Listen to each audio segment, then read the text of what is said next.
Laplace's equation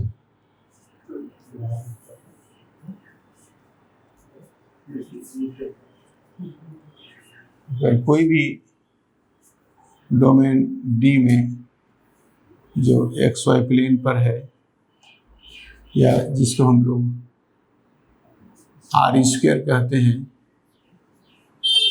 पूरा XY plane को domain, इसमें मान लो UXY VXY डिफरेंट टाइप का फंक्शन है, इसमें डिफाइंड है।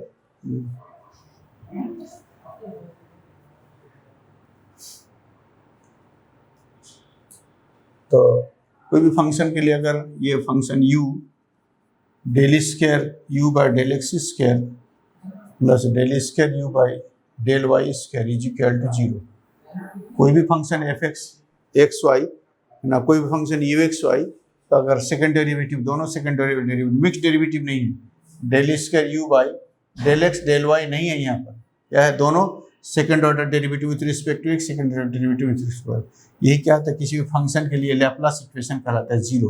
अगर जीरो हो गया तो लैप्लास इक्वेशन, और नॉन जीरो हो गया तो फिर पॉइजन इक्वेशन में आता है -4 पाई गामा। ये तुम्हारे पास हो गया, इसको कहते हैं हम लोग लैप्लास इक्वेशन। और अगर is equal to -4 pi gamma, ये होता है पॉइजन्स। ये सब अभी पढ़ोगे नहीं, लेकिन ये बस यूज हो जाना है। लैप्लास इक्वेशन आगे जाके पीजी में कहीं कहीं इसका डेरिवेशन, इसका थ्योरम का प्रूफ वगैरह पढ़ोगे। अभी हम लोग सिर्फ उसको यूज कर रहे हैं। कोई भी फंक्शन एफ एक्स वाई के लिए अगर इस तरह का ये कंडीशन फुलफिल होता है, this is called Poisson's Laplace equation. किसी भी फंक्शन कोई भी पॉइंट पर डिफाइंड है, और ये अगर तुम्हारे पास बराबर जीरो हो गया किसी पॉइंट पर, तो या किसी डोमेन में अगर इस तरह से हो गया, इस इक्वेशन को हम लोग कहते हैं पॉइजन्स इक्वेशन। तो Laplace equation for any function uxy defined in its domain, for any function fxy uxy defined in its domain,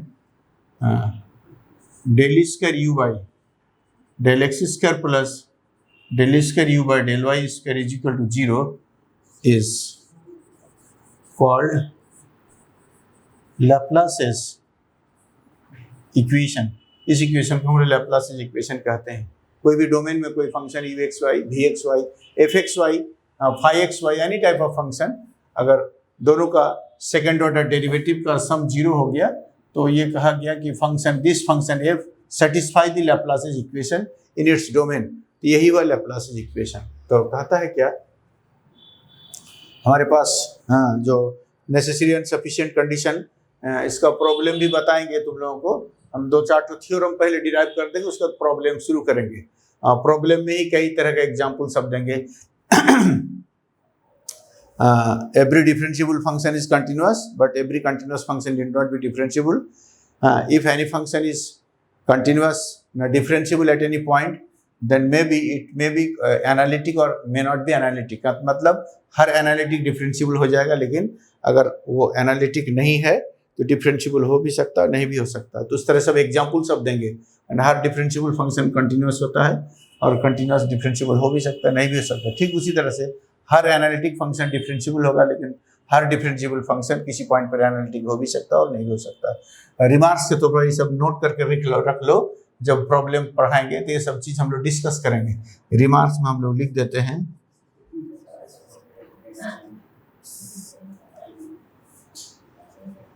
every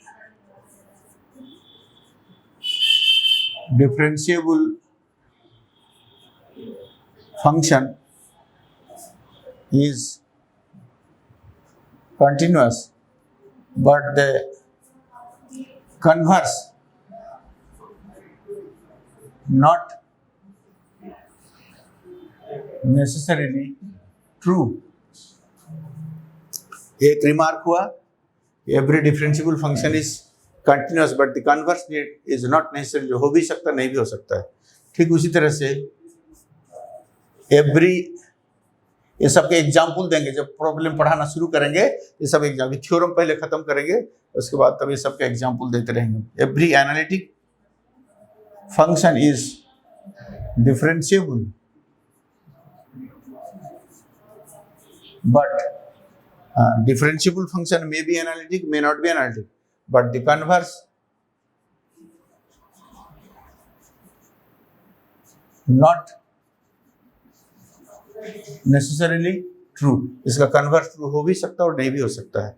तब बोलो डिफरेंशिएबल कंटिन्यूअस हो गया और कंटिन्यूअस डिफरेंशिएबल नहीं है। फिर एनालिटिक डिफरेंशिएबल हो गया, लेकिन हो गया लेकिन but converse not necessarily true. इसका मतलब हर डिफरेंशिएबल कंटिन्यूअस एनालिटिक हो भी सकता है और नहीं भी हो सकता। बोल बताओ तब ये तो हो गया डिफरेंशिएबिलिटी और कंटिन्यूटी के बीच में relation, and this is the relation between analyticity and differentiability. Now what is the relation between continuity and analyticity? तीसरा पॉइंट बताओ तो तुम लोग कोई।